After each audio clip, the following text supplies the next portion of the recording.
This is Bill Kimler, co-host of the Black, White, and Blue in the South podcast. This Halloween, stand out from the crowd with ZJZDesigns.com.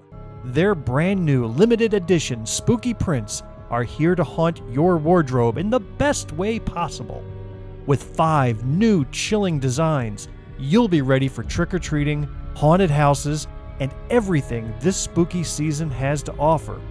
Whether you're getting festive for the holidays or just looking for unique, high-quality designs to up your style game, ZJZDesigns.com has you covered. Shop now at ZJZDesigns.com and discover the t-shirts that'll make you stand out in any season. Don't get caught without the coolest Halloween t-shirt. Grab yours before they disappear. ZJZDesigns.com. The All About Nothing podcast may have language and content that isn't appropriate for some. Listener discretion is advised. Welcome, Nothingers, to the All About Nothing podcast. This is episode number 271. I am Barrett Gruber. We're going to have Luke Basso here on the podcast in just a second, returning from his trips abroad, where he is going to tell us all about. We're going to get a follow-up on everything that he has gotten to do since March. Also, he is the host of Filmperia. I'm saying that right, Luke? Yes. Yeah? Okay. Sometimes I don't say words right. Last night I had a hard time with ordering wings because I said hot honey or honey hot, whatever. I reversed it. And then I caught grief from everyone at the table. I do it all the time. Don't worry about it. Yeah, well, so it's not an age thing. It's not my dementia. No. I do it all the time. And I mean it like all the time. All right, please subscribe and share the show. That's how we get new listeners. Also, if you could, please consider supporting the show financially by visiting members.theallaboutnothing.com and becoming an official member. Proudly calling yourself a true nothinger. We'll have more details on that at the end of the show. If you can't do that, please give us a 5-star review, a like, and follow us across all social media. You can find links at theallaboutnothing.com. Also, I want to tell everybody at the top of our webpage right now, if you can, there's a link there that says to go give us a review on Facebook. We would really appreciate that. All the reviews really help to build us higher up in this social media podcast community. And we've got a few good ones out there. I know because I probably wrote them, but we'd like some more. That would be wonderful. Also want to tell everybody coming up on September 10th, new Soul House sessions. This time it is with conversation with Amethyst Gonaway and art by Dogon Kriega. Vinyl, of course, being spun by Priest Jacobs. But this is another conversation with Priest Jacobs at the Koger Center for the Arts, University of South Carolina's Koger Center for the Arts. Tickets available now. You can check the show links for those. I think there's only a few tickets left, so you're going to want to jump on this. You gotta, we the more of these that get sold out, the more sessions that Preach gets to do there. And they're fantastic. The last one that they had with Nikki Finney was absolutely phenomenal, and loved talking to her, listening to her and Preach speak. It's a fantastic conversation. We are going to be releasing that on the Preach Jacobs podcast coming up very soon as well. We're going to do a release of that on the All About Nothing podcast, so you have that to look forward to as well. All right, we're going to get into it. Welcome back to the show, Luke Basso. How are you? I'm doing pretty good. How about yourself? I am. Well, it's odd being the end of August, beginning of September. The temperatures have cooled down a little bit. It's one of those false impressions of what's to come this fall, because I know it's going to get warm again. I know we're going to jump right back into the heat of, hurricane season. You live in Wilmington, so yeah. You guys are sort of like the armpit that kind of catches everything as it comes up the coast.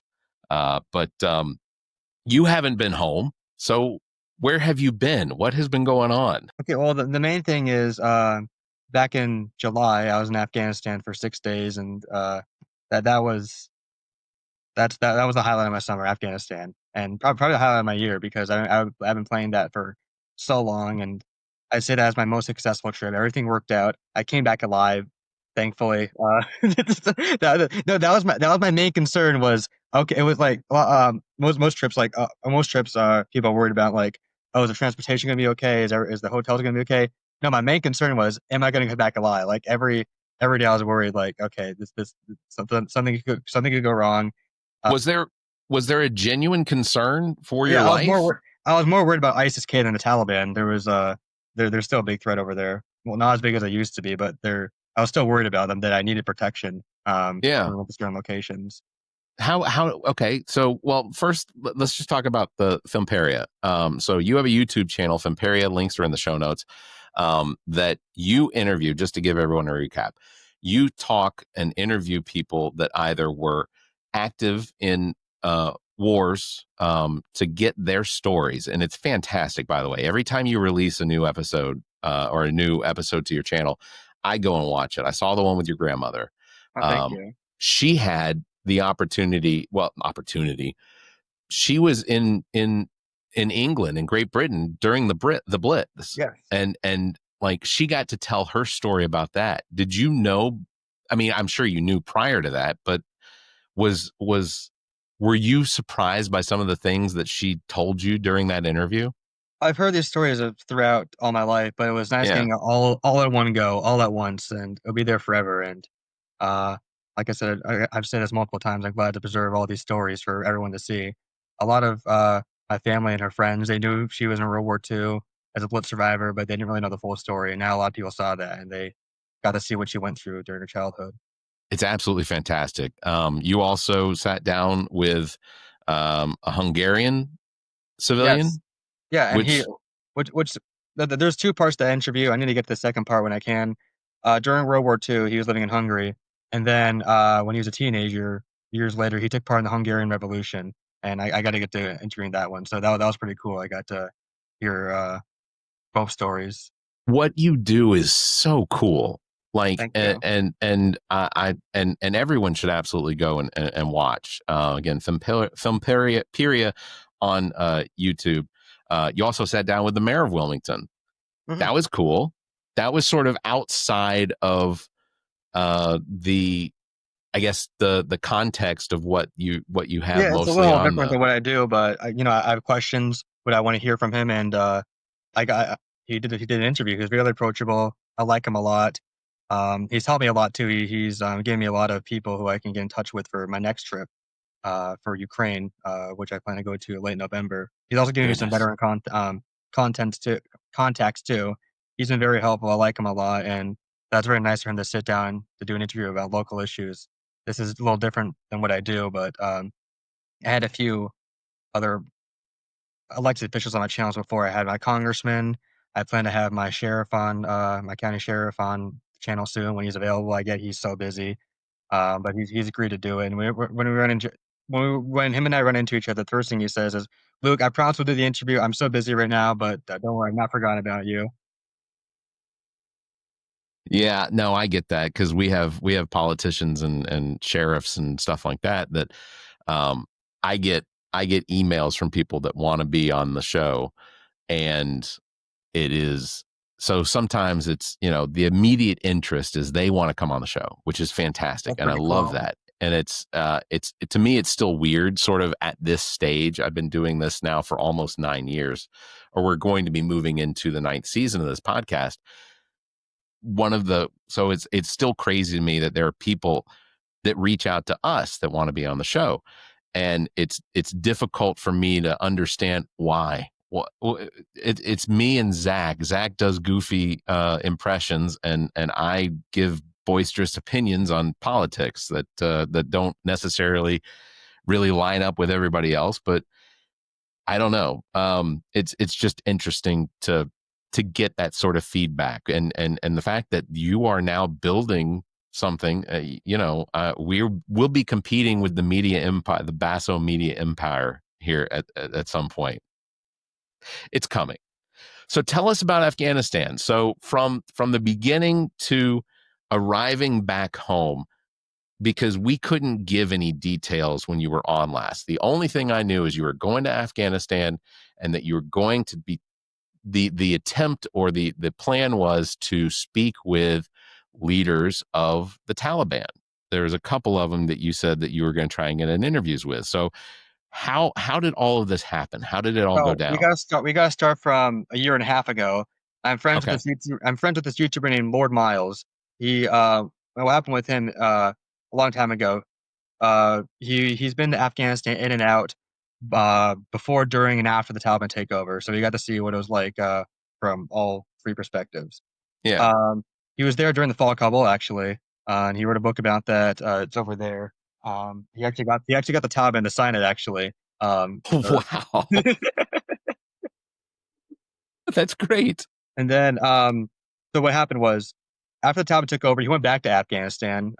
He's been other places too. He was there day one when the Ukraine war happened. He's been to, I think, a few So African countries, and you're he did. talking like 2001, No, no, no, no, 2001. Oh, when no. you He was said F. no. He was when the Taliban took over in 2021. Okay. So okay. Sorry, I was thinking. He's only a few years older than me. Oh, okay. I gotcha. No, Okay. but he was there when day one when the Ukraine war happened in February 2022. He was there when the Taliban took over in 2021. Um, but what happened was he went back to Afghanistan after the Taliban took over. He went to a gold mine, and they thought he was a spy. They thought he was MI6. They arrested him. They realized he wasn't after, and so they put him in house arrest. And then they became friends with him after because they realized he's a big YouTuber and he does all this kind of stuff. And they realized, like, okay, well, I think you froze. Hold on, I didn't freeze. Um, they realized he's not a threat, but he's still committed a crime. You can't go to a gold mine without a permit. So they had to give him some sort of punishment, put him in house arrest. They became friends with him. And they said, well, if you want to come back to Afghanistan and make more videos, let us know. You're welcome to come back here. You're not a soldier or spy. You're not a threat. We're cool with you. And he's been doing that. He's been doing that frequently since then. He's done some business there. He does some videos there, and he goes in and out there a lot. Right now, he's in Saudi Arabia, doing a live stream for 40 days. Goodness. And he's just a couple years older than you. Yeah. What have I been doing with my life? Sorry. It's the reflections that hurt the most. All right. So you have this contact. He Yes. is a YouTuber. He goes over. He's going to Afghanistan, Ukraine, and Saudi Arabia, and he's not doing the same thing you're doing. No. He just does videos, really, not really interviews. He's done a few interviews with people. Like some he's interviewed a few Taliban guys, but it's not like what I'm doing. Really. Yeah. They're just in the videos doing generalized interviews about other topics. But what happened was he did a post saying, "Oh, I'm going to give out tours of Afghanistan, and if anyone wants to come along, let me know. We can organize it." And I thought, like, at first I'm like, well, that'd be cool, but that's never going to happen. Me go to Afghanistan? No, that's not worth it. So then I asked a few people, I'm like, maybe if I'll go with someone or at least a few people. I approached a few people. All of them said, "No, Luke, you're crazy. I'd never go to that country." I'm like, fair enough. So then I found this other guy. He said he'd go with me. And at first he was committed, and then he wasn't. And I found out later why. It was just I get he's busy with other stuff in life, and he doesn't really want to go there. More looking into it, and he's a combat veteran. So I felt safe with him originally because he's a combat veteran and he's a fan of Lord Miles. But he got busy with other stuff in real life, and I don't think he'd want to take the full risk going to Afghanistan. But at that point, I was already committed, and I'm like, okay, I don't have him anymore. It'll just be Miles and maybe some other people who will be on the trip with us who were on the tour guide. Everyone ended up bailing out except for me over the span of like 11 months. So I'm thinking, well, I guess I'm going alone then. All right, then. We'll see how this goes. So that was pretty stressful. Just planning it out. How do I say this? It worked out at the end because I'd rather be alone. Because when it's just Miles and I, we had free will. We can do whatever we want whenever we want. Yeah. It wasn't really a tour at that point. It was just like, Luke, we can do whatever you want now. And you'd get a hint of something available, and then you could act on that without having to organize the entire group to go do something. Yeah, I get that. Yeah, I get so that 100%. it was just Miles and I the entire time. He said, Luke, you can do whatever you want whenever you want. So I'm like, great. But I'll get that later. So what happened was you can't fly to Afghanistan directly. You have to, well, my mom went with me to the UAE. But she had fun in Dubai. I was in Afghanistan, but if anything happened to me, she was only a few hours away. If I needed to like get back, if I got sick or if I got even like shot, even I would be a few hours away. I can get flown back to the UAE. But the only country to recognize the Taliban government is Russia, and that's why there's a few other countries that have embassies for Afghanistan, such as one being the UAE and a few other countries surrounding it.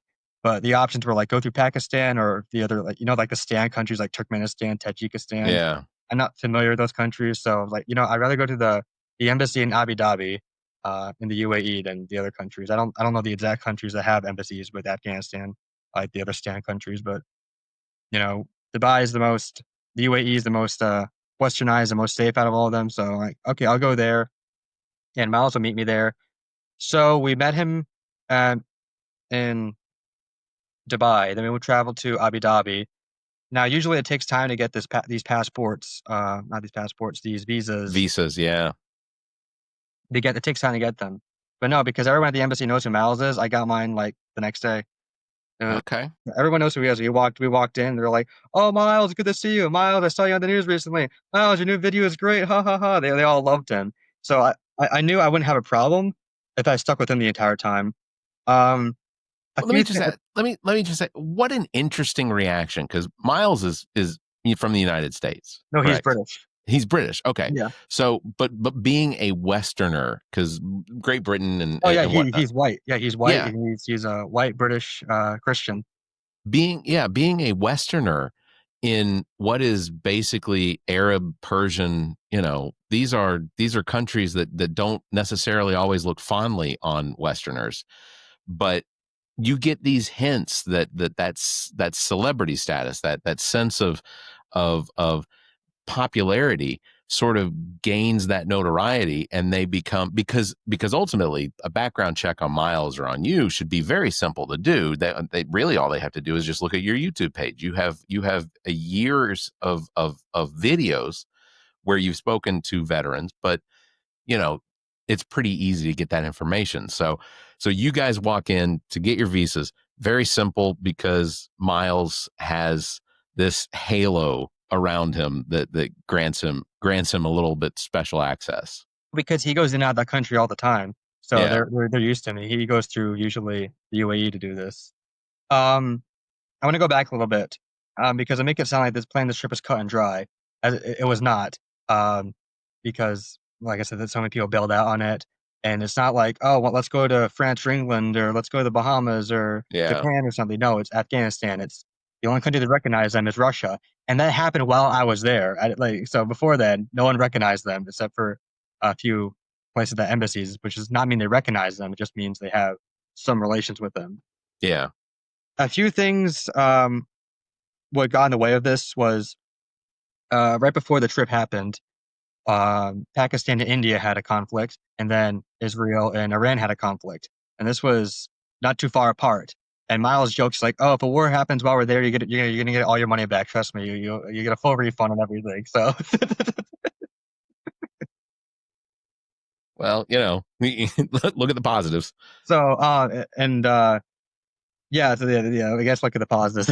but I was worried that this trip might be canceled because of conflicts in the Middle East, or if the conflicts were to spread to Afghanistan, because Iran is bordering Afghanistan, and Pakistan is bordering Afghanistan.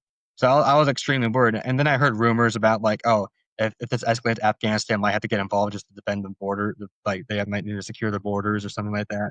So, and what if like a missile accidentally hits on the Afghanistan border, and how Pakistan and Afghanistan don't get along, and something, and there's some tension with Iran and Afghanistan, what goes in and out. So, I didn't know how it would go, but I kept this a secret for a long time because I knew how people would react. But if I didn't tell people till very last second. So you're one of the people who knew before most people. There's a lot of veterans and government officials who I'm close with. I didn't tell until right before I got there, because I knew they would try to intervene and stop me, which happened. I'm part of this veteran luncheon I attend every month, and I told them I'm going to Afghanistan, and they tried directly intervening some of these people. Interesting. Because they didn't think I was ready to go there. They thought I was going to die. And I'm like, no, I planned this out for 11 months. I'm going to be fine. They're like, no, Luke, you will die. And one of my friends said, oh, Luke, if you die there, I'm not going to go to your funeral. I warned you. I'm like, what? I'm not. I didn't. People think I'm randomly going to Afghanistan. No, this took 11 months of planning. I know what I'm getting into, and it I understand the concern for your life, but the retaliatory part of it, if you die overseas in a foreign country, not necessarily where the government's recognized by our country, I'm not going to attend your funeral. That wasn't one of the veteran friends that said that. That's a different No. friend I that didn't said that, imagine so. Yeah, but still, just what a ridiculous retaliation to. Well, first of all, don't put that in the universe. There's no reason to think. I mean, yes, I understand there's a safety concern. Like I said, my main concern was ISIS-K, not the Taliban. And people weren't worried about the Taliban. It was like they will kill you. I'm like, well, listen. When you're over there, you realize quickly what to say and not say around these guys. Sure. Okay. It's not like I'm gonna be like pro America when I go over there and go you're not. Yeah, I'm not gonna like. You're not wearing your American flag right, suit. Right. I wore what they wore. I was respectful to their culture. They treated me with respect. Okay. If you show them respect, they'll show you respect back. The war is over, and I still acknowledge all the horrible things the Taliban has done. But Sure. This is journalism, and this is what I want to do. And if you want to do it right, you got to say certain things and not say certain things. You got to do it the right way. You can't. You have to be smart. You can't be stupid. You got to think twice about certain stuff you do there. And people think that if you're an American, you're going to instantly die there. I'm like, no, that's not true. Like, yeah, no, and it's I guess it's interesting because we have reporters for all of the major news networks. They're on the ground in Ukraine right now. They are in Moscow, and Russia is certainly not acting like a friend to the United States or most of the countries around it. But you go to visit Russia, then you ultimately, if you want what you need, you're going to respect it. It doesn't necessarily mean that you're going to come in there and immediately start a protest in the square against the government. That's not what you do as a visitor. People will be like, so why don't you confront the Taliban about X topics? And I'm like, well, you can't really, because gun to my head, I'm not gonna. And you have to ease into it, because there were topics I talked to them about when I got to know them. I don't say the first thing to them and go like, oh, I can't believe you did this, or why did you have to ease into it. I'd ask them about women's rights there, and I got mixed results there. I asked them how they felt about the Americans. I got mixed results there too. I asked them how they felt about just the wars and how Afghanistan has been like for the last 40 years, and I got mixed results then. You got to ease into it. You can't just approach it head on. They're the ones that control. You're not. You got to do it right. Yeah, absolutely. All right, so you're in Afghanistan at this point. No, or I guess where are we at this point? So on the very next day after I got my visa, I flew into Afghanistan with Miles. And here's the thing, because I was the only person on that tour now, we had a lot of free will, and it seemed like he was going back there anyway, whether they give a tour or not. It seemed like he had stuff to do there, which is why I'd say about, not all the time, but throughout the trip, he was doing his own thing while I did my own thing, while he left me out with Munir, who was our tour guide. Because Miles organized it, and he stayed with us, but the guy who actually gave the tour and helped me around was my friend Munir. He was a translator for the British Army, and while they were in Afghanistan years ago, his dad was a general for the Northern Alliance. He's retired now, and I trusted him a lot because he made sure everything ran smoothly. Miles organized it, and he did the tours too, but Munir led the tours. And he's and even though he was an interpreter and whatnot for the Western military that was in the country, Afghanistan, he still garnered enough respect that, because Hollywood has made movies literally about the interpreters that have been their families have been used as pawns to draw them out to, that they murdered people that helped the Americans in Afghanistan. The Taliban did. So your interpreter, I guess he's that isn't a fear that he has. That surprised me. After the war, the British tried to have him flee to the UK, and he's like, no, I'm staying in Afghanistan, lived here all my life, and I'm not going. He ended up being fine. He didn't commit any crimes. He he didn't do anything too serious, so they didn't punish him. And there are a lot of other people who collaborated with the old government and with the NATO forces who weren't punished because they couldn't punish everyone. So they forgave a lot of them, and Okay.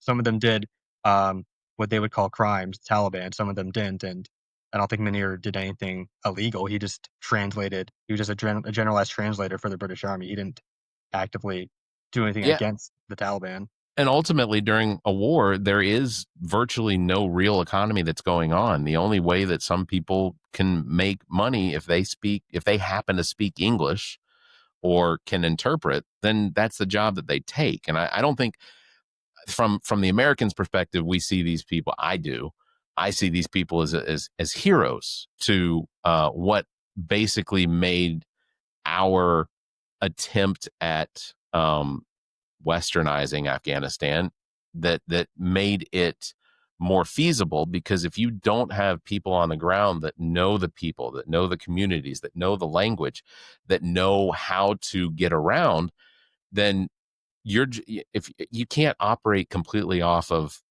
satellite maps and things like that. You have to have that knowledge of where you're at, and it's happened for even 1782 83 when the British were trying to force the American colonies to remain under British rule. They had Tories that were sympathizers to the British that helped with the knowledge of the lands and the people and the communities and things like that, and basically worked as semi-interpreters for the British to the United States. So you had people that could that ultimately, after the war was over, we didn't. I don't think in most cases, except for maybe like spies and things like that, but we didn't immediately kill them or sentence them to death because they live in America. They live in the United States. So they are anyway. Yeah, it's a situation of necessity. So Well, and also too, which surprised me too, how his dad was a general for the old government, and nothing bad happened to him. okay, yeah. I think that just points out the fact that in every conflict we are all still humans. We're still made up of the same carbon.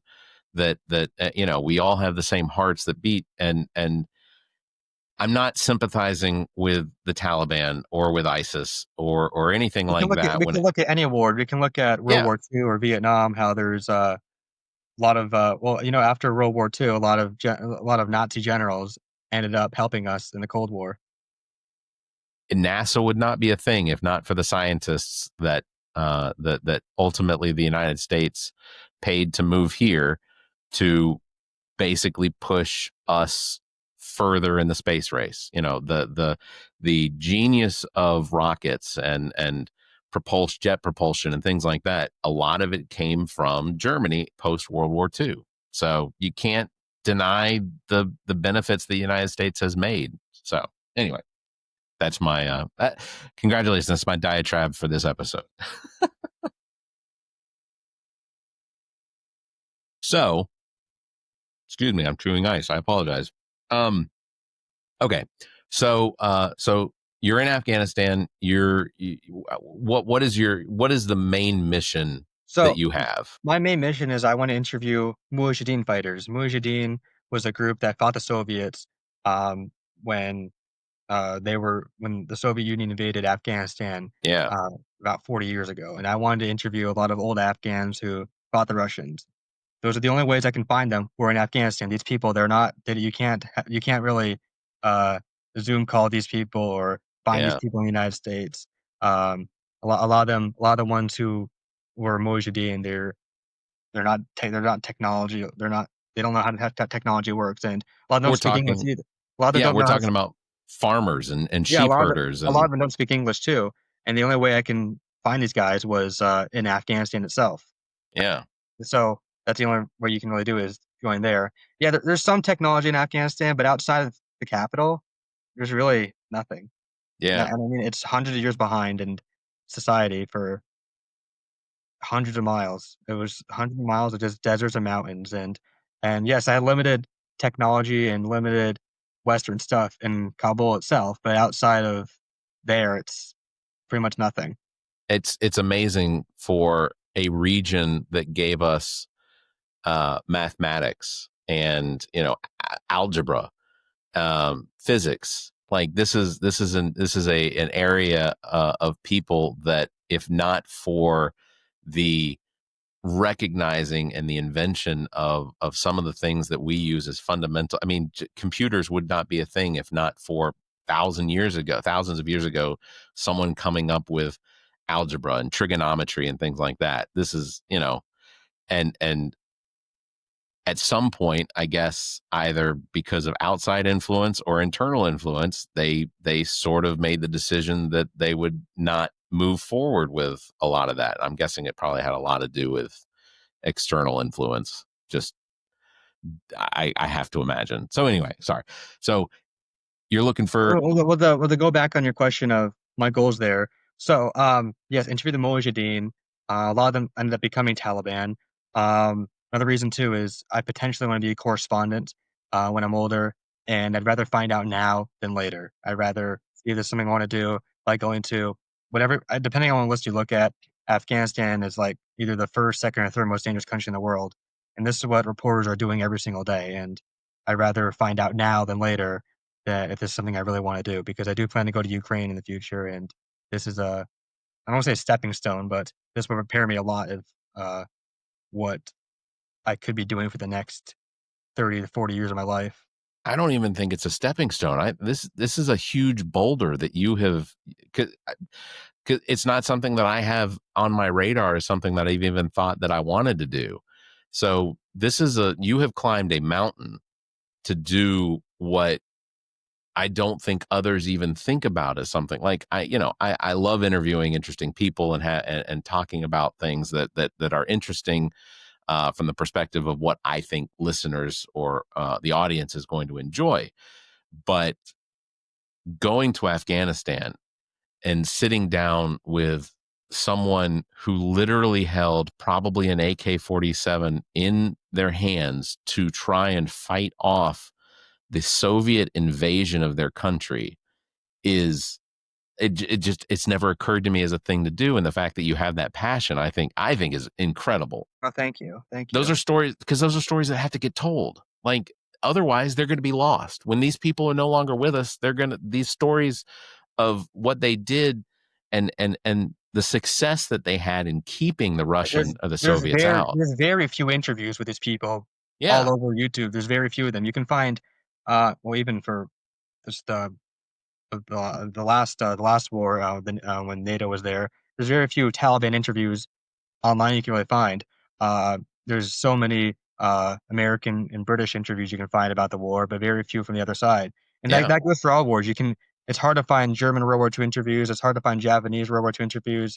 You can maybe find a few Viet Cong and NVA interviews, but it's mostly the Western interviews you can find from all wars. And I've said this before. I want to get the other side on my channel. I've had a KGB guy on my channel, and I used to know a Hitler Youth member. She died though. I wasn't able to interview her. Plus, she had memory problems. I didn't want to put a camera in her face. But other than that, I can't really think of other people I knew who were on the other side who I would willing to spend time and talk with me. Um, so listen, it's history. It doesn't mean I agree with these people. I just want to hear what they have to say. And a lot of people don't realize that I've had a lot of people who are upset with me that I went over there and uh, interviewed these people. They're like, "Why would you give these people a voice?" I'm like, "Well, it's history. It actually happened. We have to hear what all sides have to say, no matter what it is. Does not mean you agree with them. It's journalism."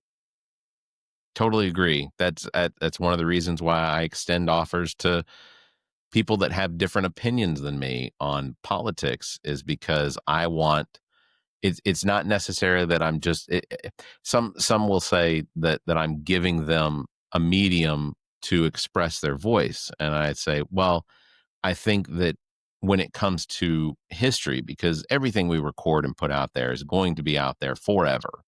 I mean, unless somehow Google shuts down for some reason and YouTube no longer exists, or the podcast sphere somehow dissolves or whatever, that is, there otherwise, there will always be a record of these things. And I think it's important for people to hear what everyone's perspective is so that you can have a valued opinion on what your perspective is. So kudos to what you're doing, because I keep saying it. I am so impressed at the age of, what, are you 20 yet? Okay. Congratulations. You're 20. But okay. So to continue, were you able to get any interviews? Yes, I did. I'll get to that, because the first Okay. day was just settling in. I didn't know too much about. I knew the place we were going. I knew I was gonna get some tours of some historic locations, and I told them I want to see some old Soviet tanks and vehicles that are destroyed. They're like, "Oh, we know how to find those. We can make that happen, Luke." And anything else you'd like? I'm like, "Well, I like to interview some Mujahideen guys who, if, maybe even Taliban if possible." Like, yeah, we can make that happen. Anything else? And I'm like, well, if there's any other things locations you want to take me, feel free to. So, without those people who were supposed to come with originally, it was supposed to be like an organized tour with a few cars. But no, it was just me, Miles, my tour guide, driver, and sometimes Taliban guards, just for safety reasons. Yeah. So anyway, the first day we got there, it felt like a fever dream. So we flew into Kabul airport. It is I was just in disbelief, just that there's I don't know how to describe that place. It's amazing that place still runs. What I mean by that, Shambles. Is it yeah, basically in? yeah, yeah, yes. And there's some aircraft there that they're using that's 30, 40 years old that's somehow still operating. I heard people on the plane tell me, I think it was afterwards, the plane, because the plane I took in was wait, no, I'm mixing that up. I'm sorry, I'm getting confused now. Okay. Anyway, so Kabul. Okay, I'll jump around. So we went from the Kabul airport. We met people who were waiting for us at the airport. When Miles was with me, and the people waiting for us was Aladdin, who was a Taliban member, and our tour guide Munir, and they're waiting for us. Now I knew who Aladdin was beforehand. So what happened was there was Aladdin and Muhammad, and they were supposed to protect me in Afghanistan. What happened was Aladdin's uncle was murdered by Muhammad. So then Muhammad kills Aladdin, and then Aladdin goes to prison for murder, and then he's scheduled to be executed for that. He gets released right before I go there by the director of foreign intelligence to protect me, because they want to protect the Westerner, which is me there. Yeah. So it's like, okay, well, it's gonna be this guy. You're supposed to do it, so get out. So they release him, and they're gonna have him flee to a different country instead of executing him. So this is the guy protecting me, and I already knew about him. Already knew about him beforehand, but I actually got to see him in person. In fact, Muhammad signed the book that Miles gave me. He signed it with some other Taliban guys, but that was signed before I got there. That was like a few months beforehand, when Miles mailed me the book after the Taliban signed it. He signed it. So I remember I looked back in the book, I opened it, and it was just really eerie seeing Muhammad's signature, knowing that he died before I got there and he was supposed to protect me. That's crazy. And again, like I said, this is something that's not on my radar. I wouldn't think that this was something I want to do. The amount, the fact that you even need protection to visit a place because you're a Westerner it still strikes me as being, it's a checklist item. Make sure I have protection, sunscreen. Well, that was another concern toothbrush, too. Besides the toothpaste. two conflicts that happened beforehand, I was so worried that, okay, my first bodyguard is dead, the other one's in prison now. Who can protect me? And someone brought the point, it's like, oh, just bring a pistol, you'll be fine. I'm like, that's not going to help me. We need AKs for this. We can't use pistols. These are the guys with AKs who are going to help us if ICK tries to do anything to us. Were you in a constant state of anxiety about, were you always looking, past the people in front of you or looking over your shoulder? At first, a little bit, because the first day was a fever dream, because the place we stayed at was a compound of the director of foreign intelligence, one of the most powerful men in Afghanistan. We stayed at his compound. It has compound in it. There's a sense of military necessity. Yeah, his guarded compound. We stayed there, and I met him twice. We had a late dinner with him that night, and then the next morning, I talked to him for about 20 minutes. He went to an interview. He's trying to keep a low what's it called, a low profile. Yeah. But it was cool that I shouldn't say cool, but it's interesting. I got to talk to this guy, one of the most powerful men in that country. Well, I wish, let me ask you this too. So obviously, there's no McDonald's. There's not, I don't know what. it's a question what I ate. Yeah, Bread yeah, and rice and meat on sticks. I think they're called kebabs. Is that what they're called? yeah, kebabs. Yeah, uh-huh. So that was pretty much your diet. Yeah, most of the time. Sometimes there'll be a few restaurants in Kabul we would eat at, but other than that, it was just bread and rice every day, really. If you're gonna submerge yourself in the culture, it's a necessity too. Okay, I'm still just in awe. So So yeah, we drive to the compound, and there's guards with AKs and M16 standing outside. Um, and we go in there, and I meet all the Taliban guys who are staying with us, and they're like, "Oh, Luke, this is your room. You get your own room. You can stay here." I'm like, "My own room for me? This is great," because I thought it was going to be like all packed in one place, but it's like, no, this is your room. You can do whatever you want here. Just you sleep here. We'll sleep in the other places. So it was a mix of it was a I felt a little protected because I know no one's going to mess with these people. No one will mess with the director of foreign intelligence of Afghanistan. No one would. So I felt a little safe. Yes, if you look them up, you can see some of the horrendous things what has been done by these people. Um, but I felt a mix of anxiety and safe and feeling safe too, because I'm like, okay, well, nothing's going to happen to me because he even told me, he's like, if anyone has an issue with you, let me know, I'll deal with it.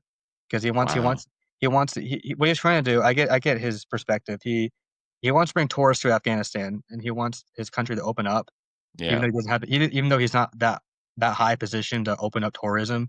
He's trying to, he wants to give tourists the best treatment possible to make sure um, they either come back or they have a good experience. yeah. And I get why he's doing that. Why he wanted to make me feel comfortable and safe, which he did a good job. He got me food, water, toilet paper, stuff like that. They would provide the stuff for me if I needed it. When you're at the compound and you see him, are there any situations where you two are passing in the hallway, like on the way to dinner? You're going to the bathroom. Well, He's what even. happened? Well, how I met him was it was after that long day of getting clothes, cheating money, getting a feel of Afghanistan, going to some stores, eating food there just to get used to it, and going to some locations. It was about 10 at night, and I was about to go to bed, and I was in my pajamas, and I just bought my clothes from Afghanistan. I was going to have them washed, which I get to later. Well, I was only able to. I wore the same two clothes in Afghanistan the entire time because it was hard to get them washed. So I had my Dubai clothes and my pajamas on, my pajamas, and my Dubai clothes next to me. Miles comes in, he's like, "The director's here. Do you wanna say hi to him? You wanna meet him?" I'm like, "Right now?" He's like, "Yeah, right now." I'm like, "Yeah, I'll say hi, sure." So I put on my Dubai clothes, my the clothes I buy in Dubai, and because I was gonna get the other stuff washed. I walk in and he's there sitting with a bunch of guys all surrounded um, on on a carpet with a bunch of food on it with plates and some drinks. He meets me and he's like, "Oh, you're the tourist. It's good to meet you. I'm." He says his name, and he's trying to be low profile, so I'm gonna Yeah, respect of course. his wishes. So, but anyway, so there's about like 6 or 7 of us. Most of them are Taliban. There's me and Miles. Um, at first, I just wanted to meet him and talk with him a bit. Then I wanted to go to bed, but he insisted I stay. So I stayed for 3 hours, just hearing them all talk about whatever. Half it wasn't even English. But he asked me questions about just what America was like and just what Western culture is like. He would ask me, he's like, "So Luke, are you married?" I'm like, "No." He's like, "Oh, Luke, how old are you?" I'm like, "I'm 20." He's like, "Oh, Luke, are you um what are you doing in life?" I'm like, "Well, I go to college. I make YouTube videos and all that."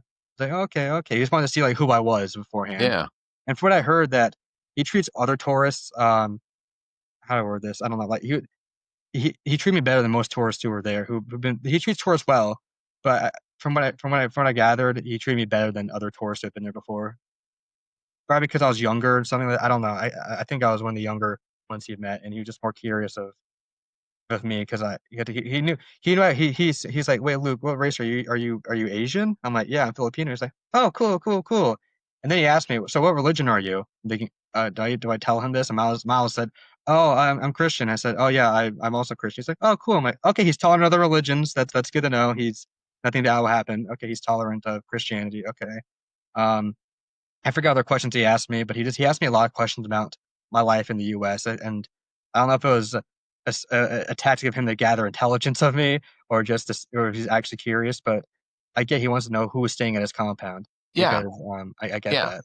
yeah. Because Um, you're staying in his compound, and you are a guest to him. So I have to imagine that it wasn't just I think it was a combination potentially of genuine curiosity about you, and and then maybe he's not in his position because he's related to, it's probably not nepotism that he's part in his position. It could be, but it's probably not. But he's doing his job as gathering intelligence. But I think I wasn't worried about him. He yeah. was just he would say stuff about how he wants to more tourists in Afghanistan, and he wants to open up gold mines and have a source of income in the country. He would talk about stuff like that.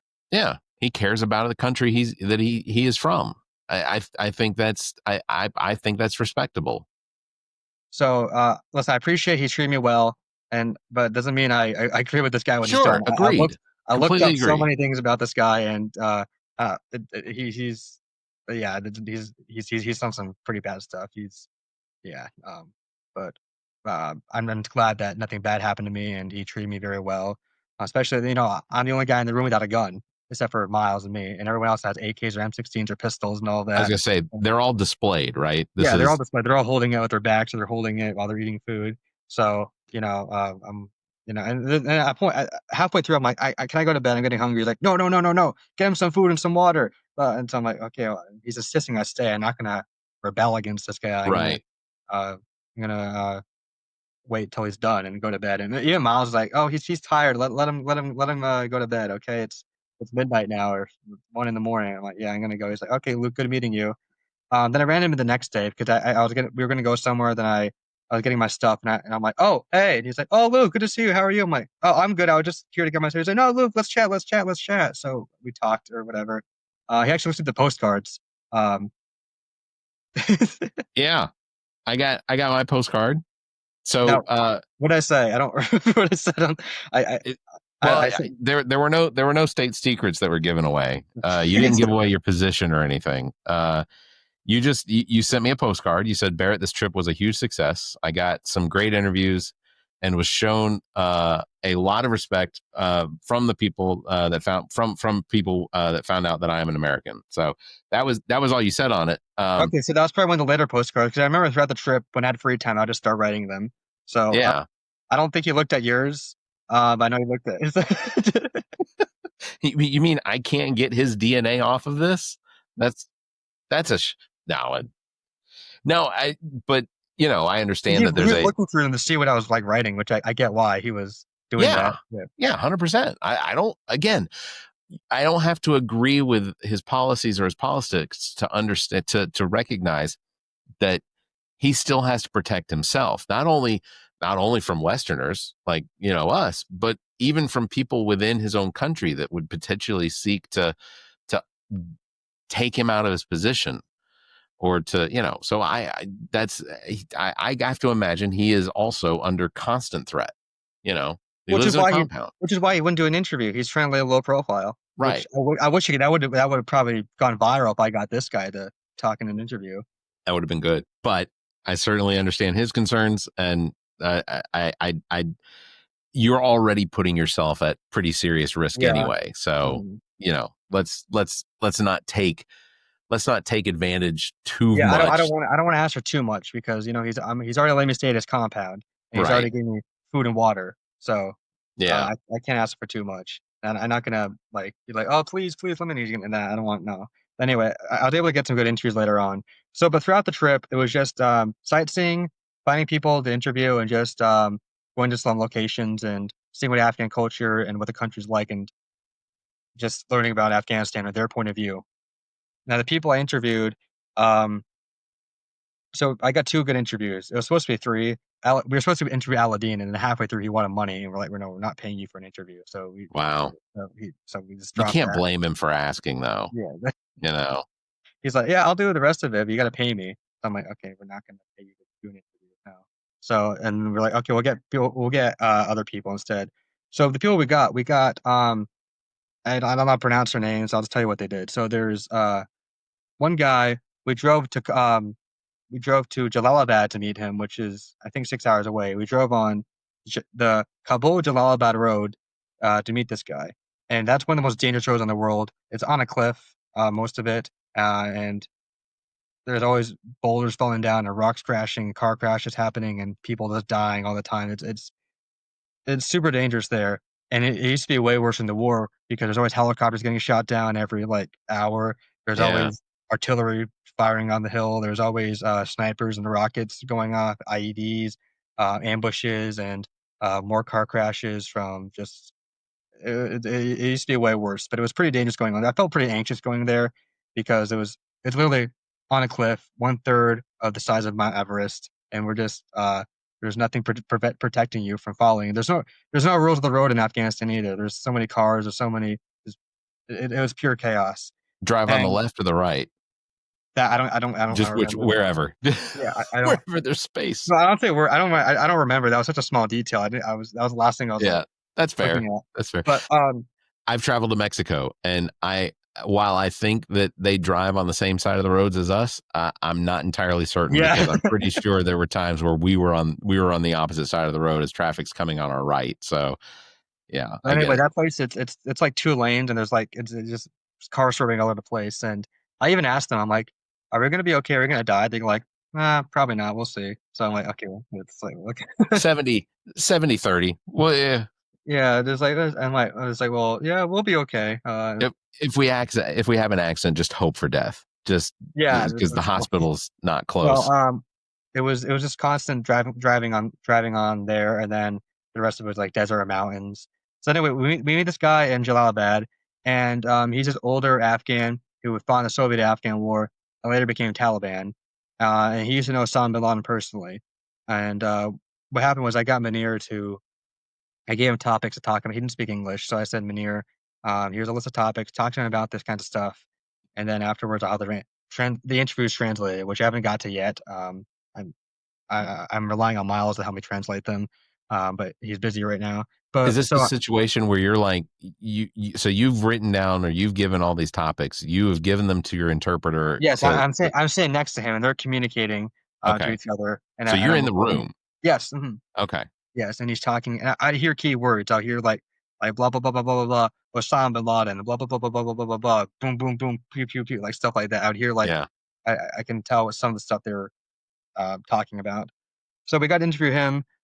And the next guy I interviewed was the son of the leader of the Mujahideen. And what happened was we, well, Nair said, Luke, if I knew more in advance, if you want to interview these guys, I could have gotten maybe 7 of these guys to interview, but we only able to get 2. And it's hard to organize this kind of stuff just because of lack of technology, lack of communication, and lack of Yeah. understanding. Some of these guys don't even know what they don't understand what interviews are. It's a unfamiliar concept, putting a camera in their face and talking about their past. Right. So, how we got the second guy, because I think the first guy, he's been interviewed before, like throughout the years of some I don't know, because he knew Bin Laden personally. The other guy, yeah, he was a son of the Mujahideen. But what I found interesting is, when the war ended, he just went back to, like, I think farming just the next day. It wasn't like he was like, "Oh yeah, my dad was a big, powerful person, but I just went back to doing what I had to do before." They didn't see it as a they don't see how we see it. But anyway, it was an inconvenience to what their daily life was. Yeah. Yeah. So how we interviewed him is Munir just said, "Oh, Luke, just say I'm your brother. Just say and that you're visiting from the U.S. and then we can ease into that." Because we walked to his house, we didn't even tell him we're doing an interview. Munir's like, "Oh, this is my brother from the U.S. and he wanted to come and say hi to you and meet you, and because you're my friend." And then they would talk for a bit, and then he brought the idea. It's like, "Oh, Luke also does videos in the U.S." And you're like, "Oh, really, really?" That's how we eased into it. He didn't speak English. But he understood what was going on. So we same thing. I got Munir to talk to him, and we talked about certain topics. And no, that was cool that we were able to get those 2 people. I want to interview Munir sometime over Zoom. He said he'll do it. He's just not available right now. And I think a cool one to get. I want to get his dad sometime, who was a general for the old government. over Zoom sometime. Most people don't have access to Zoom or any technology. These guys do. So that's why I'm probably able to get them. And they speak English too. And Munir is a translator for the British Army, and I think I don't know where he's been educated, but um, if his dad's a general and he was a translator for the British Army, he has he's familiar with Western stuff. Yeah. So hopefully I can interview him in the future. He said he would. Hopefully he keeps his word, both of them, and that'd be cool to hear what they got to say. That's amazing. Well, in total, how much time did you actually spend in Afghanistan? Only 6 days. It was 11 months to plan for 6 days. Yeah, that's amazing. And to jam everything that you were able to accomplish into. It was supposed to be 10 days, but it got cut short. We wanted to go to Tora Bora also, which is where Bin Laden, his compound's at, and I went and interview some people there. It didn't work out. They found spy malware in the area, so they shut off the place, and they wouldn't let anyone go in or out. So they said, "Come back in 2 days." Like, we're not available in 2 days. Like, well, you can't come here. So yeah, we weren't able to do that. What was your mother's reaction when you got back to the UAE? Or she was in Dubai, right? Yeah. So she was waiting for me, and she was so happy to see me. I was happy to see her. But I remember I told her everything in the car. It was everything all at once, and that horrified her. I'm like, yeah. So we interviewed these people, and I met these people, and all this and that, and just I get it all at once after not seeing me for that amount of time. I get that. How soon after that did you break the news that you had plans to go into another war-torn / war zone? Well, she has not been wanting to go to Ukraine for years since the war started. When I was in high school, I wanted to go there. Yeah. So that wasn't as much a surprise. That's fair. I think still though having the desire to go, but the means to go, are what weighs. If my kids told me that they wanted to go to Japan, I'd be like, yeah, of course we can try and plan a trip to Japan. If they said they want to go to Iraq or Syria, yeah. If they're like thinking about going to Belarus, we maybe let's discuss this a little bit. Let me call Luke, see if he's got some contacts, and see if we can work something out. A lot of people think I randomly went there. No, it took 11 months of planning, and how I was able to fund this was so what I used to do when I was 14 to 18. I had a mini business where I bought and sold mostly World War II antiques. Okay. I had a lot of that left over when I used to do this in New York, and even so I sold a lot of that to fund this, and I also sold a lot of stuff from my private collection to make this trip possible. It wasn't just I randomly went there. This took a lot of money, timing, and planning, and organizing, despite Muhammad being killed, Al-Adin being imprisoned, and 2 conflicts happening right before I got there. Yeah. Well, I think what we need to do is we need to get your YouTube channel monetized. Yeah. So that and we'll definitely do our small part that we can to try and get that to happen. But like, thank you.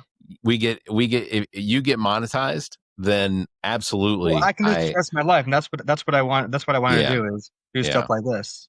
Independent reporting, I think, is where we get the most accurate and truthful information. For sure, regardless of the context or the perspective of it. I think that is the greatest opportunity to get what will then be recorded as history, and what you do with the world, with the veterans from the world wars in Vietnam and Korea, and even the most recent, the modern wars. I think that what you're doing is extremely important, and I'm constantly impressed every time I get an alert that says you have a new video out there. Thank you. I make time to sit down, grab a drink. I appreciate that so much. Thank you. They're so good, and I think that people should absolutely go and subscribe and turn on the notifications, because if you do, you'll know when they come out too. And you do such a good job, like. And I get you've probably taken a few classes on this, but I think the experiences that you've gotten, like, you can see the progress from the first recordings up until, even your grandmother just 3 weeks ago. It's, you see the progress of how you're doing it. What sort of equipment do you use for your recordings? A tripod, my Canon camera. I don't know what. Yeah. And then the microphone. But what I use that is Premium Pro, Adobe Yeah. Okay. Premium Pro. That's what I use. Well, you're doing a fantastic job, and I know you've got travels that you're planning and coming up. I think you said November. Yeah. Are we Hopefully the allowed last week in November, I'll be in Ukraine. That's the plan. Okay. And is there any soft plans for exactly what it is and where you're going to go Well, in Ukraine? I don't plan on going to the front lines. I don't think I'm ready Sure. for stuff like that. I'll be mostly in Kiev. I hope to be with my father. He'll take me. He'll make sure everything is more planned out. Yeah. And help me out with that. There's some special forces guys who said that they'll do some interviews when I'm over there. Hopefully they keep their word on that. I get stuff changed every day with the war. Hopefully they're not captured, killed, or wounded by the time I get there, or they're even available at that time just because shit happens. Yeah. But so far they've agreed to do some interviews, and I've got some other people who said they'll consider it because the war changes every single day. So I can't be committed to a few people. So I'm gonna have a list of people who are gonna try to do some interviews when I'm over there in advance. Anything you got coming up even sooner than that? Uh, A lot of video well, editing, I assume. yeah, a lot of videos. Right now, I'm college started back up a few weeks ago, and it's boring as usual. So like, that college shit's holding you back, Luke. it is, yeah. But I'm ecstatic that you are at least getting some sort of a college experience. That's one of the things that people. I didn't have the college experience because I didn't know what it was I wanted to do. I fell into the career I'm in, not necessarily podcasting, but software. I fell into that, almost 30 years ago, and it pays the bills. It pays for me to be able to do the podcasting, and that's ultimately what I need right now. Would we love to be monetized? And that'd be great. That'd be wonderful. If I had more time to focus on it, then there'd be 5 or 6 more shorts published a day.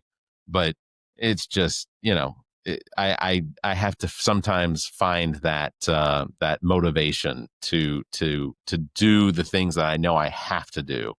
And I think that goes for a lot of creators that are putting out content is finding that motivation.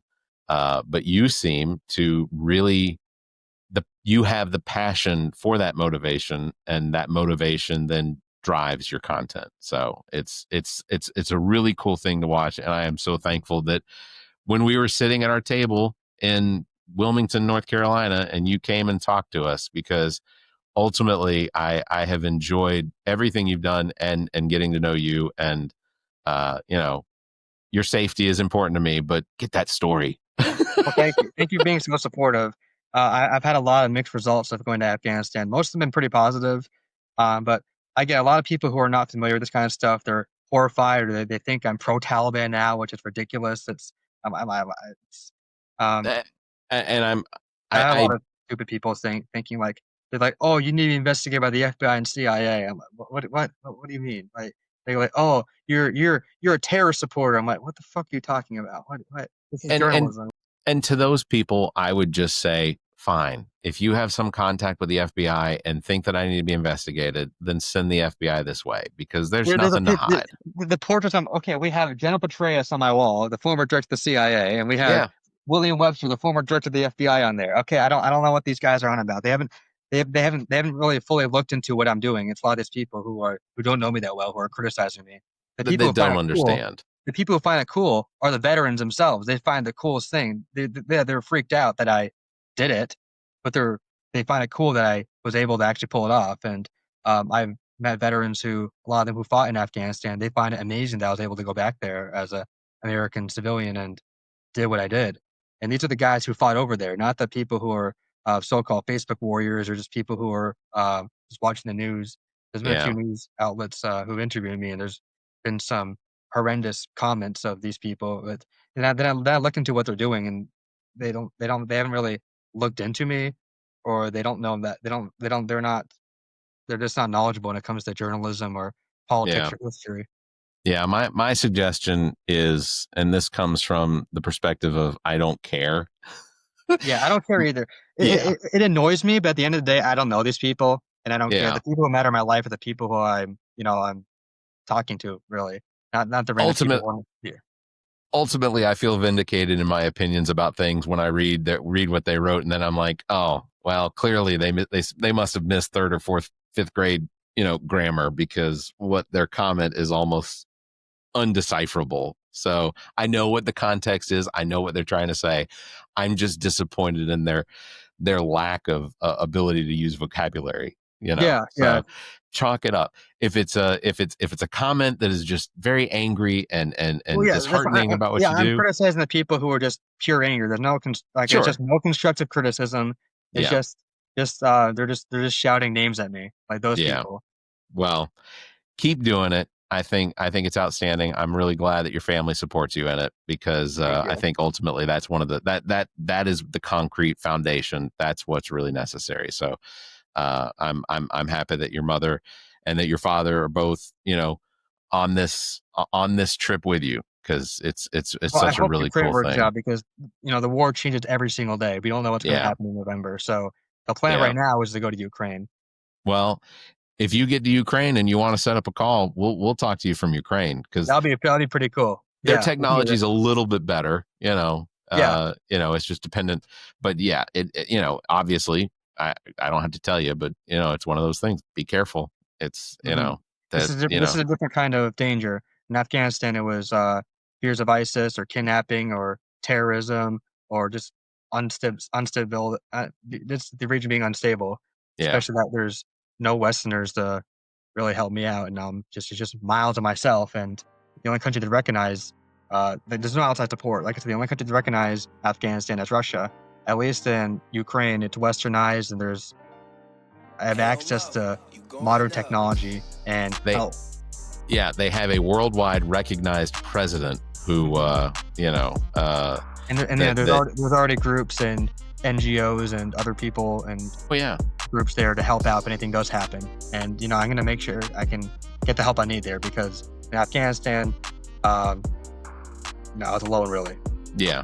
Well, we look forward to the next update, and I especially, and everyone needs to make sure that they go subscribe to Filmperia. Thank you. There's a link in our in the notes. You can go do that, and go watch these videos, because seeing the interviews with the veterans that you've done is they're just amazing. They're not, and you can watch them. You can watch several in a day. And I have. I don't know that I've watched all 120 that you have out there. That's probably including some shorts and whatnot.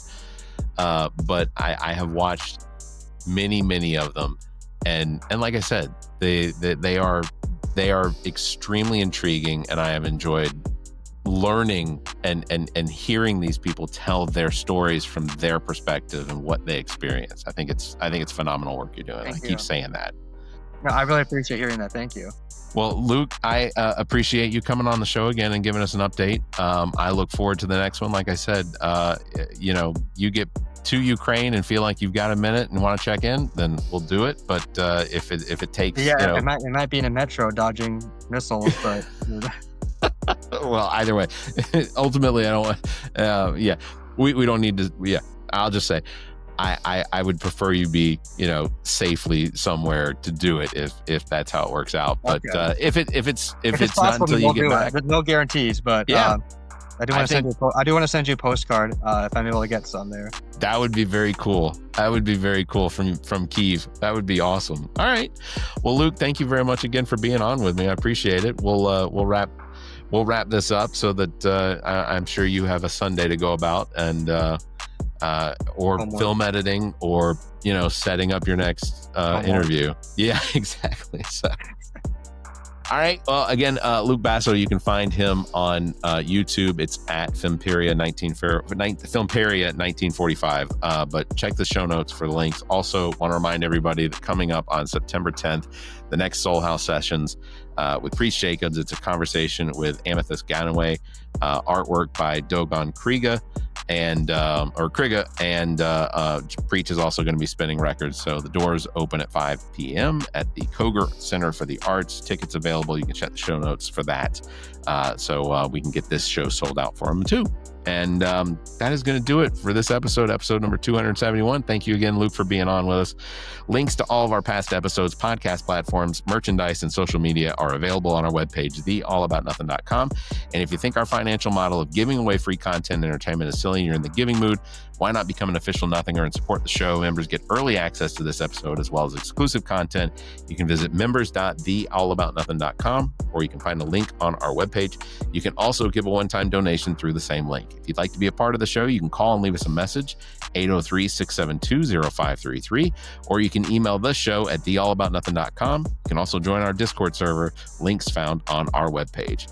Thank you very much, everybody, for listening. You all stay safe, be kind, and keep your hands to yourself. The All About Nothing podcast is a product of Big Media and produced and engineered by me, Barrett Gruber. Thanks to Cake for our intro music, Sick of You. You can follow everything Cake the band at cakemusic.com. Thanks to Muff the producer for our outro music. You can follow Muff on Instagram at Muff the producer. You can follow me across social media by visiting Linktree/Barrett Gruber. And you can follow Zach King on Linktree/AAN Zach. Want to support the show? Visit our webpage, theallaboutnothing.com, and become a member. There are several tiers available that give you early access to episodes as well as exclusive content. To find links to our social media, podcast platforms, and merchandise to support the show, as well as past episodes, visit theallaboutnothing.com. If you'd like to be a part of the show, you can email theshow@theallaboutnothing.com, or you can call our number and leave a message. Dial 803-672-0533. If the time between these episodes is more than you can handle, check out our sister shows. What the Pod Was That with Carrie, Zach, and myself. Welcome to Wonderland with Ami. Politically Speaking with Erica, Kirsten, and Emily. And Black, White, and Blue in the South with Dr. Jameel Brooks and Bill Kimmler. Please subscribe and share this show. If you're on YouTube, please subscribe and punch that notification bell. Thank you for listening, and hear us next week.